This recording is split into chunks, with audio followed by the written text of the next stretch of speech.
Have you ever wondered what games you should keep or you should lose? Find out here at Purge Reviews. Zombie Crisis is a tower defense game for 2 players. It really only works if there's no communication, and that's a rule in the game.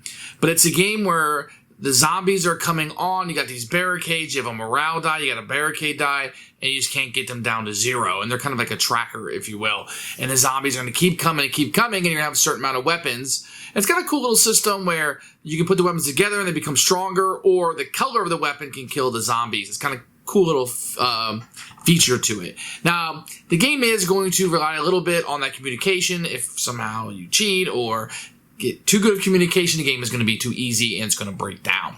It's really a 2-player only game. I did do a solo playthrough just to kind of show the inner workings of the game, but mind you, the game is going to be fairly easy without that. There are a few other things going on in the game. It's pretty simple to play. I think one side is a little bit more fun. Here's the problem. It feels like it's a solo game, but it only works if you don't have all of the information. So now it's broken up into 2. So it feels like each person is playing half a game. And that's kind of where the rub comes in for me. But I think it works fine if you kind of want to work together and you're trying to hint, I guess, a little bit about what's coming down the pike, what's going to be available. And each person's evaluating what they think is best. So it does cooperatively work, and it takes the alpha player out of it because you're not allowed to communicate about things. So I think it works in that regards. Looking for a light zombie game of tower defense that works for 2 players, this will be it. I think for solo, it might be a tad too easy, and that's why I ended up passing on it. For a 2-player game, it wasn't something that we were interested in. As a solo game, I liked it a lot, but I don't feel like it worked quite as well. It has some neat things going on in it that I think that you'll enjoy. For us, it's a Purge. Here is Zombie Crisis. You can see it's a very small box. It has a really cool striking cover also on it, to be honest. Open up, you have a rule book, which we'll take a look at in a few minutes. You're going to get 3 dice, a red, white, and black, and then a bunch of cards. It's going to have some really scary zombie artwork on it, which is fine, but it repeats over and over and over and over and over and over again ad nauseum. So, missed opportunity if you ask me. You're going to get some different things. The card quality is pretty good, not too bad. A little small card game. The components are fine. Here's the rule book. It will unfold. It comes in 3 pages. They're not binded.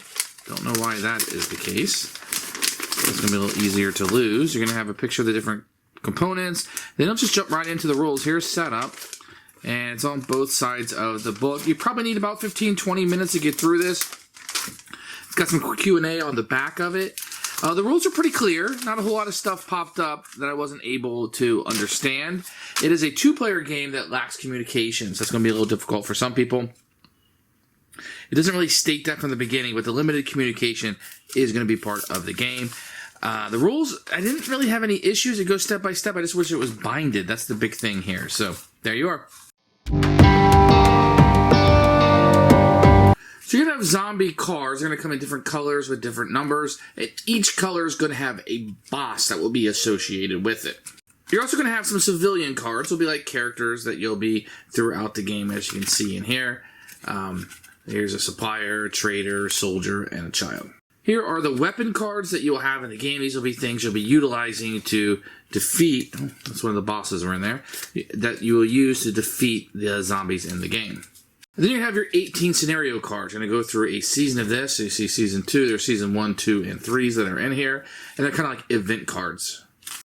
In normal mode, you'll take 1 season 1, 2 season 2, and 3 season 3s out of the deck. Then you'll put the 3s on the bottom with 2s on top and season 1s on front. And that will be your scenario deck.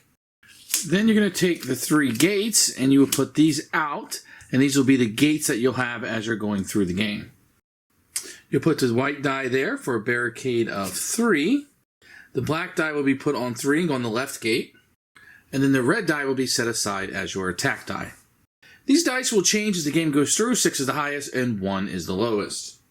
If the die ever goes below 1, you will lose the game as the zombies will come in and overtake your establishment. First thing you do each round is take one of these scenario cards. You're going to do what it says. Find the trader and place him in Stone Hill. Reshuffle the deck if needed.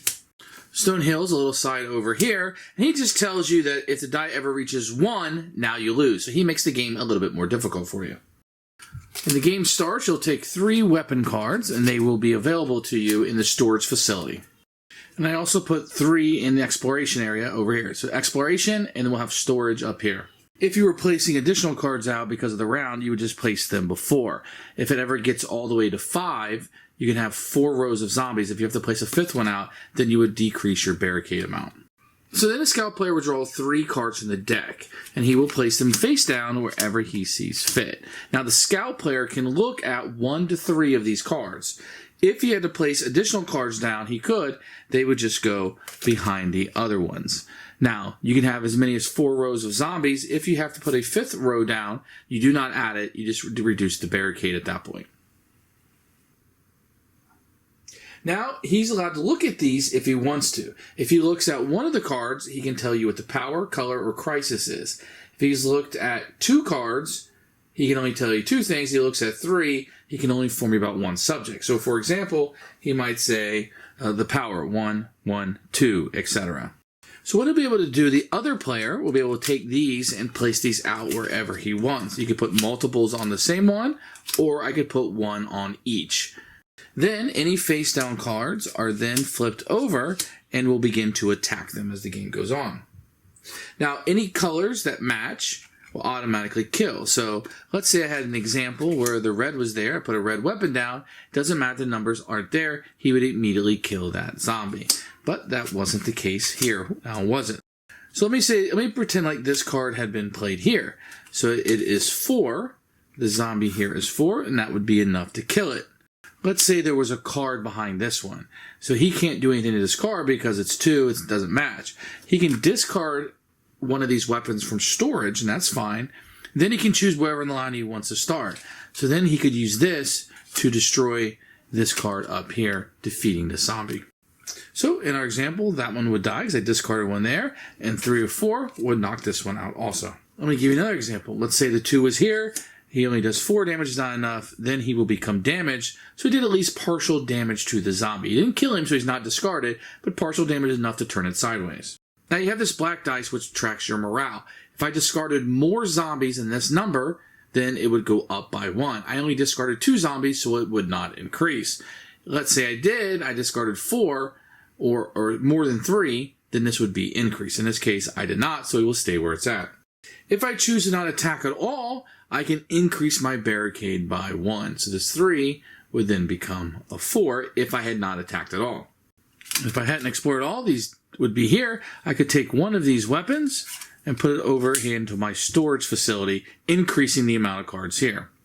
Next, you're going to do a gate check. You're going to see if the zombies here are able to come through the barricade. Any zombie that's been attacked is a 0. So this guy at least had a partial attack, so he'd be 0. But I would add up a 2. Then I would roll my dice, 1, add it to my morale, 4, which becomes my defense. 4 is higher than 2, so they did not come through. If I had failed, then I'd have to decrease my barricade by 1. And that's a quick overview of how a round will begin. Then you would do everything over again. Who should buy this game? Anybody looking for a 2-player zombie game of tower defense and you're willing to play with somebody and you just want something to chat over more than I'm going to jump in and make interesting decisions. In that regard, I would say it's going to be a very niche product here. If you don't mind easier solo games or if you want to manipulate the rules a little bit to make it a little bit more difficult, I think this might work as a solo game. For us, it didn't quite fill the niche that we were looking for. It'll be a Purge.